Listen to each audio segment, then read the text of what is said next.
You will hear a number of different recordings, and you'll have to answer questions on what you hear. There will be time for you to read the instructions and questions, and you'll have a chance to check your work. All the recordings will be played once only.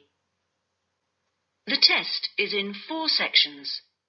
At the end of the test, you will be given 10 minutes to transfer your answers to an answer sheet. Now turn to Section 1. Section 1. You will hear a conversation between a student looking for a host family and a housing advisor. First, you have some time to look at questions 1 to 5.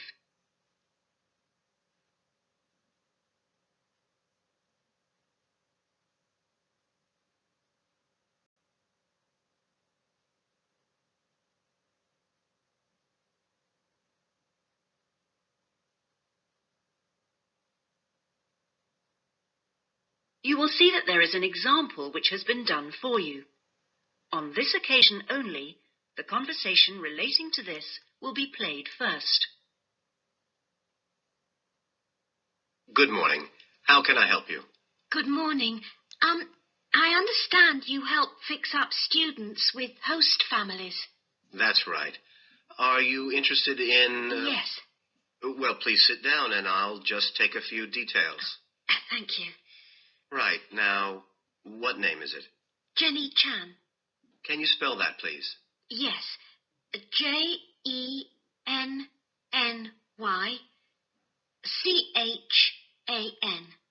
Right. And what is your present address? The student's name is Jenny Chan, so Jenny Chan has been written on the form. Now we shall begin. You should answer the questions as you listen, because you will not hear the recording a second time. Listen carefully and answer questions 1 to 5. Good morning. How can I help you? Good morning. I understand you help fix up students with host families. That's right. Are you interested in... Yes. Well, please sit down and I'll just take a few details. Thank you. Right. Now, what name is it? Jenny Chan. Can you spell that, please? Yes. Jenny-Chan.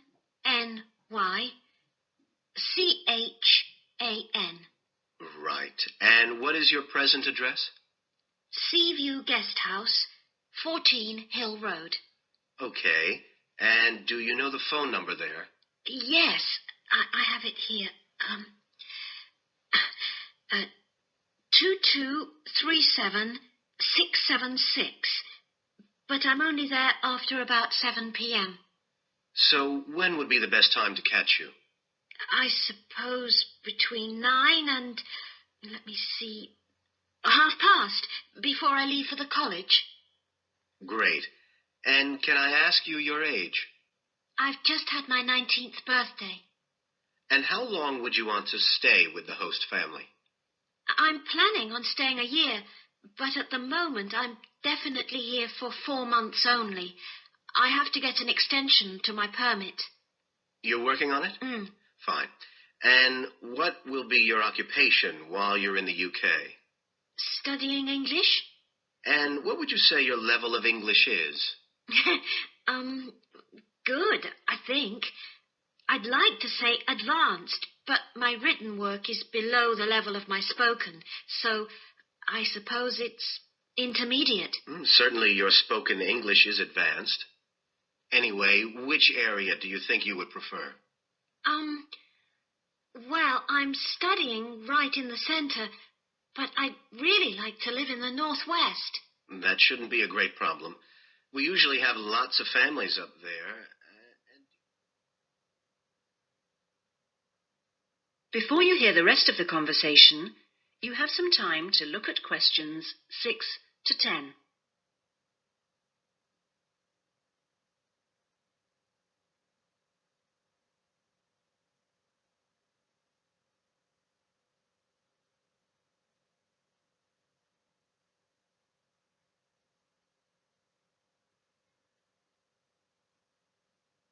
Now listen and answer questions 6 to 10. And do you have any particular requirements for diet? Well, I'm nearly a vegetarian.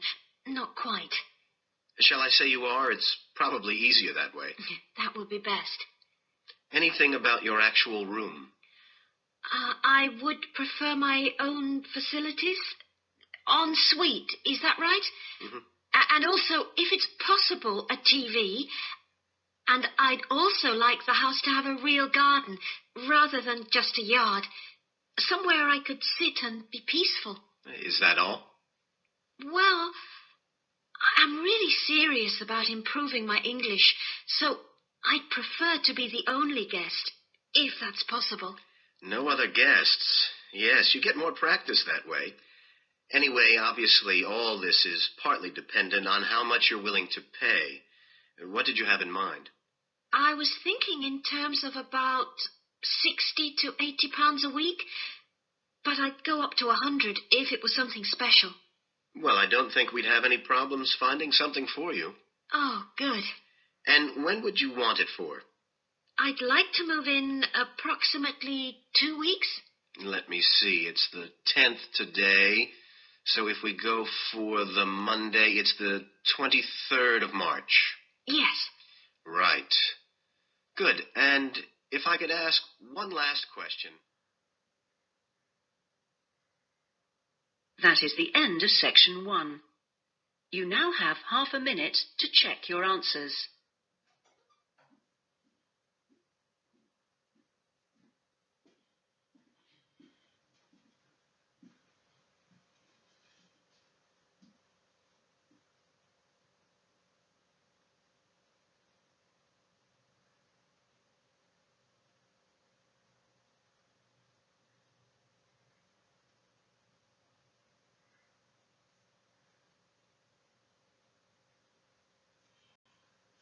Now turn to section 2.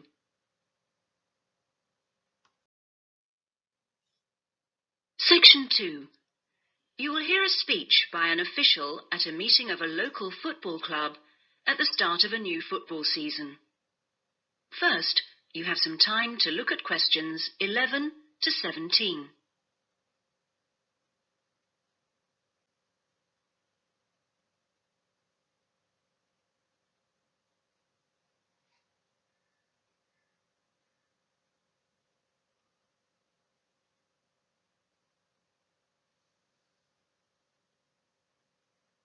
Now listen carefully and answer questions 11 to 17. Good evening, everyone, and thank you for coming to the soccer club meeting. It's good to see so many parents and children here tonight, and I know you're looking forward to a great football season. Now, I'd like to take a few minutes to tell you about some changes to the soccer club for the coming season. Now, this season, we'll be playing all our matches for both the junior and senior competitions at Kings Park, instead of Royal Park, which was used last season. Now, for meetings, we're going to use the clubhouse in Kings Park, and the next meeting will be held in the clubhouse on the 2nd of July. As usual, we hope to begin the season with a picnic next Saturday at the clubhouse. Please try and come to the picnic, as it's always good fun. At the last week of the season, we usually have a dinner and presentation of prizes to the players, and more information about this will be given to you later in the season. This season, we have more teams than ever. We hope to have 10 teams instead of 5 in the junior competition, and they will play on Saturday mornings beginning at 8:30 a.m. Training sessions will be held in Kings Park on Wednesday afternoons for the juniors, and they will be wearing red shirts again this year. In the senior competition, there will be 4 teams, same as last year, and their games will be played on Saturday afternoons starting at 2:30 it will be at a 2 o'clock start, and the training session for seniors is planned for Sunday afternoons. Before you hear the rest of the speech, you have some time to look at questions 18 to 20.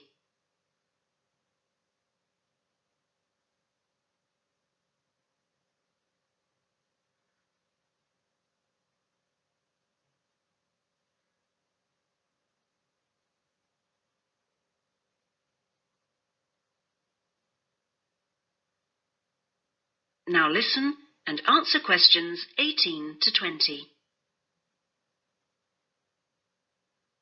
Now, I'd like to introduce you to the new committee for the soccer club for this season.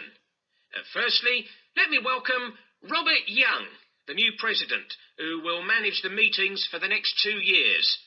Robert's son has been playing football with the club for over 5 years now, and many thanks to Robert for taking on the job of president.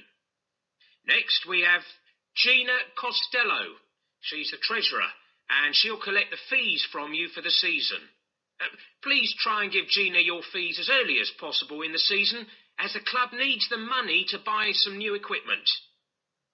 Then there's David West, who's volunteered to be the club secretary, and one of the many jobs he'll have is to send out newsletters to you regularly. If you have any information that may be useful, please let David know so that it can be included in these newsletters. Also, I'd like to introduce you to Jason Dokic, who is the head coach. For all the new members here tonight, this is the 3rd year that Jason has been with us as head coach, and we're very lucky to have such an experienced coach and former player at our club. He will continue to supervise the teams at training sessions and on match days. Now, before we finish and have some refreshments, does anyone have any questions they'd like to ask the new committee? That is the end of section 2. You now have half a minute to check your answers.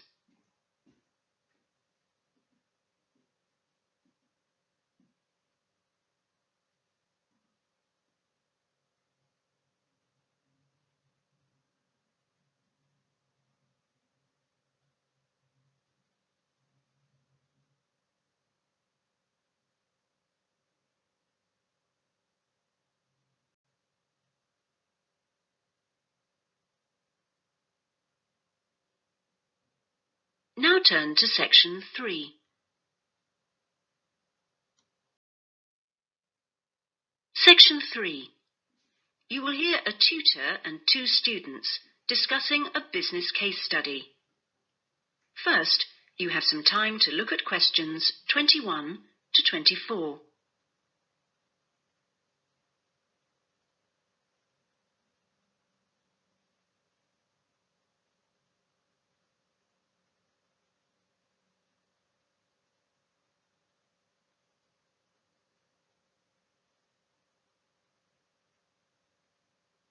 Now listen carefully and answer questions 21 to 24.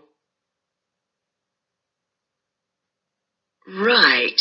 Jason and Karen, now I asked you to look at the case study for Box Telecom as part of your exam assessment. It's interesting because they're in the middle of problems at the moment, and I want you to track how they deal with them. Let's start with you, Karen. Having read through the case study, can you just summarize what the problems were that Box Telecom had to take on board? Well, of course, what first came to their attention was that despite a new advertising campaign, they were suffering from falling sales, and this is something that had many causes. On top of that immediate problem, what had also happened over the last 2 years was that although they had invested in an expansion plan, they had to face up to increased competition. And before they had a chance to get to grips with the effects of that, they were stalled by a strike, and it was just when they were thinking about making a colossal investment in new machinery for their plants. So they were really in trouble. Yes, I think that's fair. And Jason, now you contacted the company, didn't you? What did the company define as the reasons for these problems? Well, I think they've hit on the right things. It would be easy to say they had invested too heavily or at the wrong time, but in fact the signs were good, and what they were set back by was high interest rates. At the same time, their longer-term problems, which were affecting their market share, were eventually credited to poor training. And having looked at the details in their last report, I think that's right. Before you hear the rest of the discussion, you have some time to look at questions 25 to 30.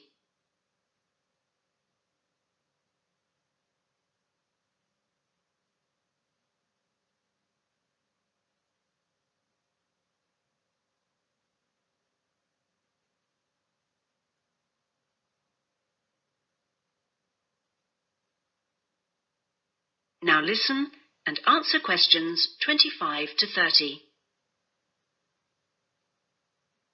So, on to the larger issues then. Karen, what do you think the company will do? Well, obviously they have the choice of accepting the very favourable terms that another company, KMG plc, have given them to buy them out. That would mean creating a new company with a new image. Or they could decide on a bolder move and offer some new shares if they wanted. But I think they're much more cautious than that and expect they will start trying to find individuals who'd be prepared to back them with some of the capital they need. Well, you mustn't always assume that dramatic problems require dramatic solutions. Sometimes there's a simple fix, such as changing the guy at the top. If they truly are cautious, then I suspect they will seek to shut down some of their shops. But a more ambitious approach, and one which I think would have more chance of success, would be to alter how they're running things, the management layers and the processes. So, in your analysis, try to think of all the options. Jason? Yes, it's interesting because I found it a really useful company to study. Its problems cross all types of industries, and it's lucky it's so big. A smaller or even medium-sized company would have gone under by now.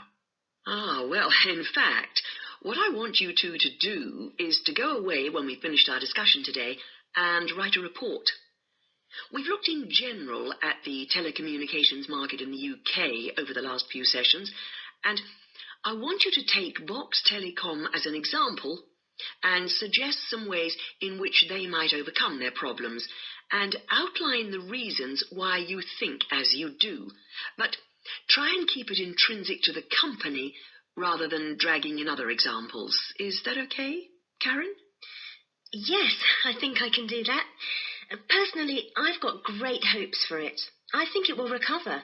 That advertising campaign they did was very strong, and they're very innovative with their products. They set new trends. The company's got to recover, don't you think, Jason? I'm not sure. I think it can, but it's not a foregone conclusion unless they manage to attract the right level of investment. The company definitely needs a boost, and to attract more highly skilled workers if their recovery is to be long-lasting. When I was talking to the marketing manager, he said to me that he thinks the company had got a great management team. But he would say that, wouldn't he? But they are suffering from having to work with outdated production machinery, and that could cost a lot to put right. Well, personally, I think the stock market is to blame. I think they were expecting too much of the company, and then inevitably it looked bad when it didn't perform. The market should have had more realistic expectations. And I disagree with you about the advertising campaign, Karen. That's where they could do with some innovation to get sales kick-started. Anyway, let's see what you come up with those. That is the end of section 3. You now have half a minute to check your answers.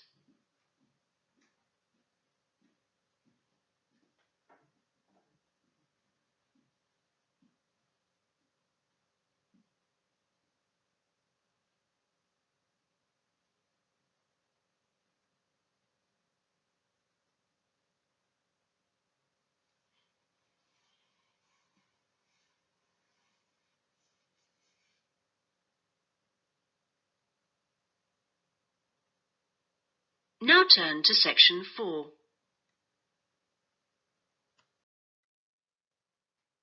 Section 4. You will hear a university librarian giving a talk to new students. First, you have some time to look at questions 31 to 40.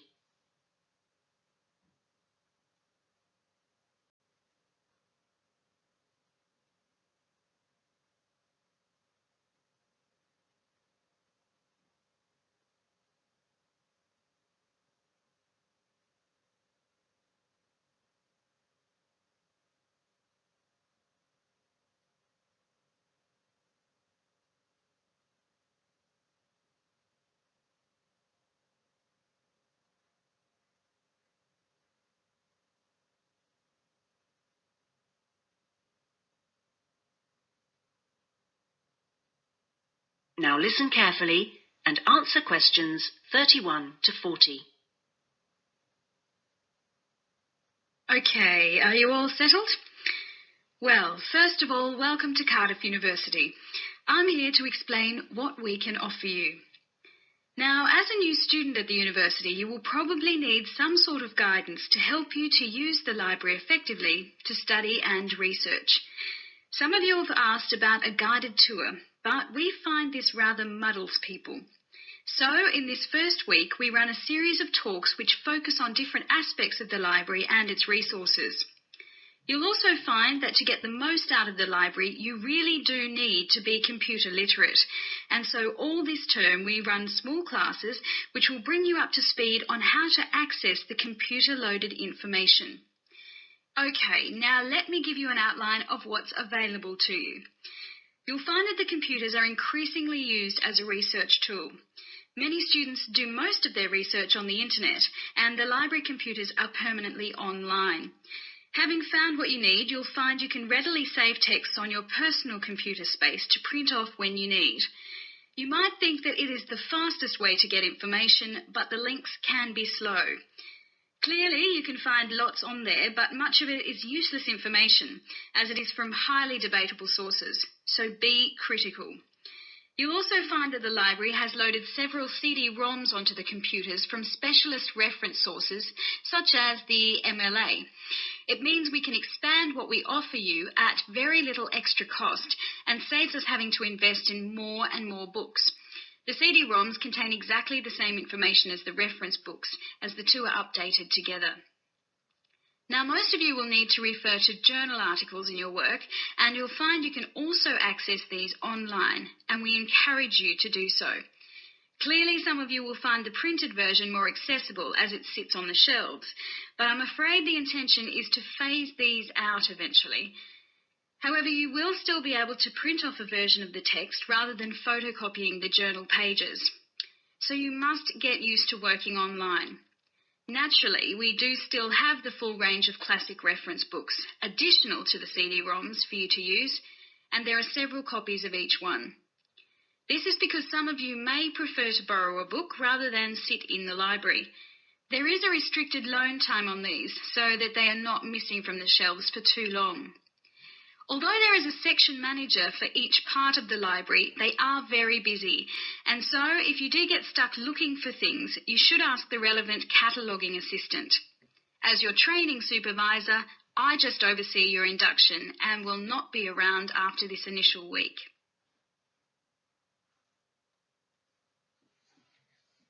Some of you may be interested to know that the library is offering specialised training sessions on writing a dissertation. Obviously, this is not relevant to those of you who are undergraduates. It is just for postgraduates. Your department will discuss the planning stage of the dissertation, i.e. what you're going to do with you, and we will focus on the structure of it. However, the training will also include some time on the computers.